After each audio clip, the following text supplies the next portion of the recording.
Okay, so today we're going to begin our seventh chapter already. This is on trigonometry. It's going to be a little bit different than trigonometry units you would have seen in the past. The very first thing we're starting with is something called sine law. Here we go. So we're starting chapter 7 today, trigonometry. This is generally considered to be the most challenging chapter in Math 30-3. Don't worry though, it's not a very long chapter. It's just got two pretty challenging components to it. Please make sure you're reaching out if you're stuck on any of these concepts, because again, they can be a little bulky. So make sure you're letting me know if you need any extra help. The focus for today is going to be on a new concept called sine law. This will allow us to solve for missing angles and sides in non-right triangles. In the past, with trigonometry, you always would have dealt with right triangles. This time, we're dealing with non-right triangles. So it gets a little bit trickier, but I'll show you how it goes. Here we go. So first things first, we just need to remind ourselves of some triangle conventions. In other words, some of the rules that we have when dealing with triangles. When we label missing sides and angles in triangles, we use the following conventions or rules. Angles are always represented with uppercase letters. So as you can see in this picture, our angles are these capital letters right here. Side lengths are represented with lowercase letters, right? So we have lowercase letters as being our side lengths. Now the most critical one of all, because again, this really comes into play, especially with sine law that we're going to learn today, is that angles and sides across from each other are going to use the same letter.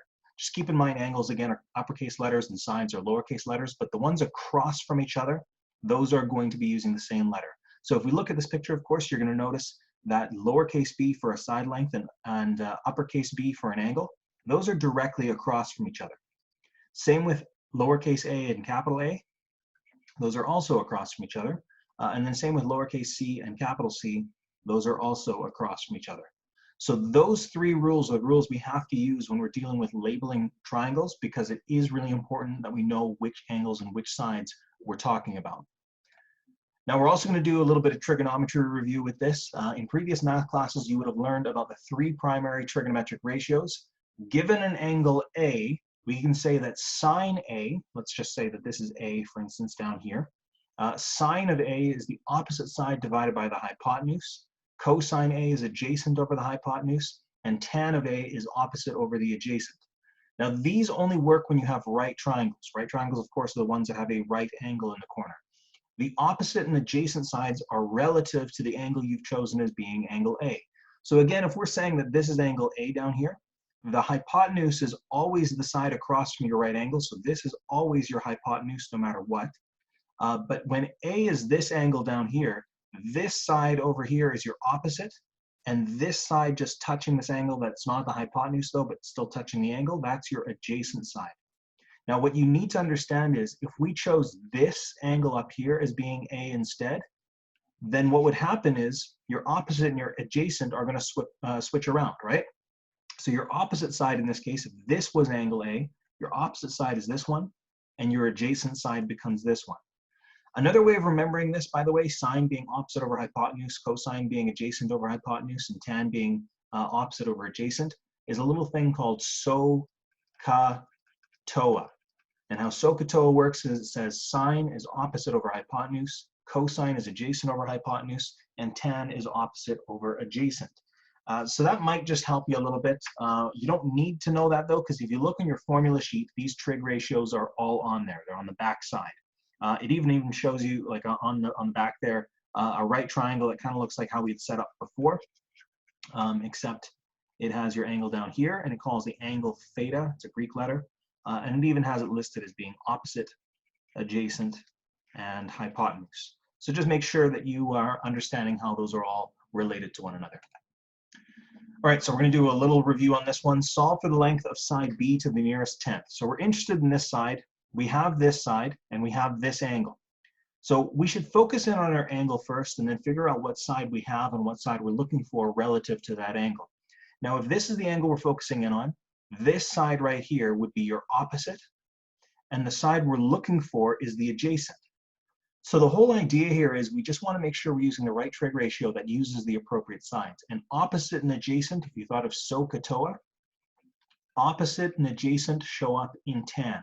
So we can set this up as being tan of 28 degrees equals the opposite side, which is 12, divided by the adjacent side, which is B. So now it's just a matter of solving for B, and it's just a little bit of rearranging this. To get b all by itself, notice we're doing 12 divided by b. That's not very nice. We'd like to get b completely by itself, so we should times by b on both sides of this equation. If you multiply the right side by b, it gets rid of the divide by b. And if you multiply the left side by b, you just have a b out in front. So b times tan 28. From there, we can divide by tan 28. That's going to give us b equals 12 divided by tan 28. And then you just have to throw that in your calculator. So I'll do that really quick. I'm just going to make sure I'm in degree mode. 12 divided by tan 28 to the nearest tenth gives me b equals 22.6. And I guess the units on that are feet. So again, just make sure you're realizing which trig ratio to use and then go to town with it. And again, the reason we were able to use these trig ratios is because this was a right triangle. There's a right angle in the corner there. So we're going to do one more here. Solve for the missing angle A to the nearest tenth. So we're looking for this angle now. Notice I'm using a capital letter to represent an angle. Our right angle is down here in the corner. That means relative to this angle, this 5 centimeter side would be our opposite. And this 8 centimeter side, since it's across from your right angle, that's your hypotenuse. So now you got to think with SOHCAHTOA. What's the trig ratio we would use when we're dealing with an opposite side and a hypotenuse? Well, opposite and hypotenuse, they would show up in sine. So we're going to use sine to solve this one. Sine of A equals the opposite side, which is 5, divided by the hypotenuse, which is 8. Now here's what's kind of tricky. The angle A is stuck inside of a sine, right? We could go 5 divided by 8. It's going to give us a number. It's going to be like 0.625 or something like that. But that doesn't help us much. We want to find what that actual angle is. So how do we get rid of a sine so we can get A all by itself? Well, the way we do it is we have to use something called inverse sine. And it depends on what kind of a calculator you have, but most calculators, it'll show up as a button that says sine with a -1. So all you have to do is just take the inverse sine, sine of -1, of both sides of the equation. So if we have sine of -1 of sine A, that's going to equal sine -1 of 5 over 8. Now, sine -1, inverse sine of sine, just crosses each other out because an inverse sine undoes a sine. So it just knocks it out. This leaves us with A equals the inverse sine of 5 over 8. And then you can just put in your calculator, as long as you can find that inverse sine button, inverse sine of 5 over 8. And that gives me A equals to the nearest tenth, 38.7. And since A is an angle, it's measured in degrees. So 38.7 degrees. Don't forget the degree symbol. It's really important that we keep that whenever we can. Okay, so that was all well and good. Again, that's how you use sine, cosine, tan to solve for right triangles. That's just review from Math 10-3 and Math 20-3. But we've got to talk about some new situations here. So solving non-right triangles. If you have a non-right triangle, that's where things get trickier. Sometimes you can cut a non-right triangle into 2 right triangles and then solve using trig ratios from before, but that gets pretty tedious. Let me show you what I mean. Here's a non-right triangle. If you use your imagination, you can think, okay, maybe if I cut it right here, just like that, you can make 2 different right triangles. We've got a right triangle right here, and we have a right triangle over here, and then you can solve for missing pieces and all this. So if I wanted to solve how long this side was, for instance, I guess I could use trigonometry to find how high this one is, so find this length, and then now I have another side here, and then I can use trig to find this x, but that's really tedious. That takes a long time. There's a lot of different steps to it. You have to be really careful. You got to draw these pictures. There's got to be a faster way. Well, the good news is there is. So here we go. The new faster way is a thing called sine law. For any triangle, especially non-right triangles, because that's really what these are used for, you can use the sine law to solve for missing angles and sides. Now, just a heads up, this is on your formula sheet, but the sine law says that sine of angle A divided by side A equals sine of angle B divided by side B, which equals sine of angle C divided by side C. Basically, you probably have never seen something like this before where there's like 3 different things in an equation. Basically, how it works is it just says that the sine of an angle divided by the length of the side across from that angle is equal to the sine of another angle divided by the length of the side across from that other angle. So if you knew this piece and you wanted this piece, you could just set those equal to each other. You can skip this one altogether. But the formula is just basically saying that this ratio is the same no matter which ones you're looking at. So that's just really important to understand. This is on your formula sheet, by the way, and just remember, in this naming convention, Capital A is right across from lowercase a. And lowercase a is always a side length. Capital A is always an angle measure. Okay, hence why it's going inside of a sine. Sine always takes in an angle measure. Okay, this will be a little easier once you see some real examples. Let's just see another one here. All right, so, oh yes, before we get really going here, just so we can really improve our effectiveness on this before we start using it, when you're using the sine law, the trick is to find a known angle. So an angle that's in the question that was given to you, and a known side across from that same angle. So look for the ones that you know. Look for an opposite pair. I call that opposite pair a key. Once you have a key, you're pretty much guaranteed that you're going to be able to use sine law in that question. So from there, identify this angular side you're interested in calculating, so the missing one, as well as the angular side across from it. So if you're looking for an angle, you're going to be looking for the side across from it as well. And if you're looking for a side, you'll have to identify the angle across from it. So just make sure we get that all together. I'm not going to solve this one because it's a little bit on the trickier side, and you'll see why a little bit later. I think I might have put this one in later in this lesson. But let's just talk about making a key on this one. Remember, sine law says that sine capital A over lowercase a equals sine of capital B over lowercase b, which equals sine of capital C over lowercase c. We just need to find an opposite pair that we know. Looking at this triangle, we want to identify an angle and a side across from that angle that are already given. Well, notice this angle right here, we have this one, but the side across from it is unknown, so we can't use that as our key. But this angle is given, and the side across from that angle, 22 feet, is also given. That right there can serve as our key. We could say sine 54 divided by 22, that is one of our keys. Then you can set that equal to another thing, sine of b, so sine of, let's call this one b, so sine 35, divided by the side length across from 35, which is x. And since x is the only missing piece there, you could theoretically rearrange this equation and solve for x. We won't do this one right now. We'll do some easier ones first, and then we'll come back to that. So here's an example. Calculate the measure of angle B. If this isn't making sense to you so far, believe me, after a couple examples, it should get a little more clear. And if it still isn't, make sure you're letting me know, okay? Because this isn't easy. This stuff is pretty tough. So we're looking for angle B. That's what we want to find. Remember what I said in the last slide. Find a key first. A key is just where you know an angle and you know the side across from that angle. Well, let's look at our angles that we have. We have this angle of 116 degrees, but we don't know the side across from it, so we can't use that one. The 34 degrees is also known, and we know the side across from it. So yeah, we could use that as our key. So we can start with the key being sine of 34 divided by 18. That is my key. Set this equal to sine of another angle. Well, how about the angle we're looking for? Angle B divided by the side across from angle B, which is 12. Now it's just a matter of solving for B. In order to solve for B, we should get sine B all by itself. So let's times by 12 on both sides. This is going to get rid of 12 here, and it's going to tack it on over here. Just make sure you put it on the outside of the sign, of course. So this is going to be kind of a big mess. I'm going to throw this whole jumbled mess on the left side in my calculator. I'm going to go 12 times sine 34, and then divide that by 18. And I got, and I'll just keep a bunch of decimals here so we can keep it exact, 0.372795. I think that's good enough. 6 is more than enough to be safe. That equals sine of B. Usually, by the way, I only usually keep about 4 decimals to be safe, but 6 is even more safe, right? So however many you want to keep, as long as you're keeping at least 4, don't keep only like 2 or 3, that would be a really bad move. Anyway, so this is equal to sine B. We want to find angle B. To find angle B, just like before, just take the inverse sine of both sides. So the inverse sine of 0.372795 is going to equal the inverse sine of sine B. That just crosses out the sign, so it's just going to equal B.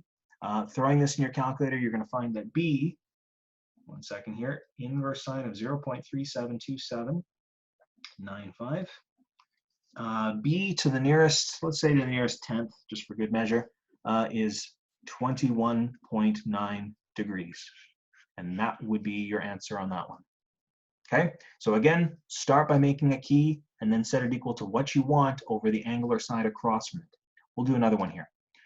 Calculate the measure of angle X. Okay, so we're looking for this angle X right here. Let's start by finding a key. Well, let's look at this. Notice we have this angle, but we don't know the side across from this.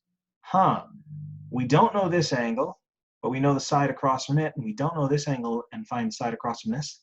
Well, this was a trick question. This wasn't even fair. Notice how we can't find a key.